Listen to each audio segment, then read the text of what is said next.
നീ ക്ഷീണിച്ചു പോയല്ലേ, നിനക്ക് ഞാൻ പ്രോട്ടീൻ തരാം. ഞാൻ കുടിക്കുന്ന പ്രോട്ടീനാണ്. കുടിച്ചേ. ആ കുടിക്കുന്ന ടോണിക്ക് അവക്ക് ഇനി എന്നും സ്ഥിരം കൊടുക്കണം. അപ്പൊ അവള് വിയർത്ത് വരും.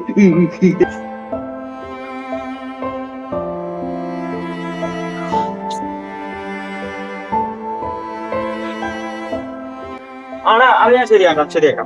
ആ ശരി. ഇവക്ക് ഇതെന്ത് പറ്റി? ആ ചേട്ട് ചേട്ട് ചേട്ട് എടാ ഇവക്ക് എന്ത് പറ്റി? അവള് നല്ല രീതിയിൽ ക്ഷീണിച്ചു പോയി കേട്ടാ.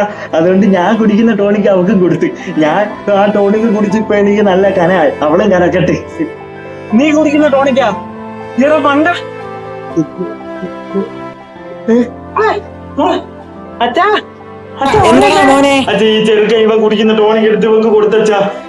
ചേട്ടാ ഞാൻ ടോണിക്ക് മാത്രമേ കൊടുത്തോളൂ, വേറെ ഒന്നും കൊടുത്തില്ല. പോടാ നീ.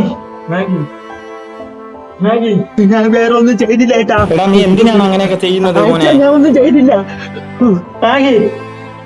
ഞാൻ അച്ഛൻ്റെ അടുത്ത് പലപ്പോഴും പറഞ്ഞിട്ടുണ്ട് ഈ അസുര വിത്തിനെ ഇങ്ങനെ വിടലെന്ന്. ഇതുപോലത്തെ അടിയൻ തന്നെ എനിക്ക് കിട്ടി. ഞാൻ നിയന്ത്രിക്കാത്തതിന്റെ പാടാണ് എനിക്കിപ്പോ. അങ്ങനെയൊന്നും പറയല്ല ഏട്ടാ. കിടക്കുന്ന കിടപ്പ് കണ്ടില്ലേ?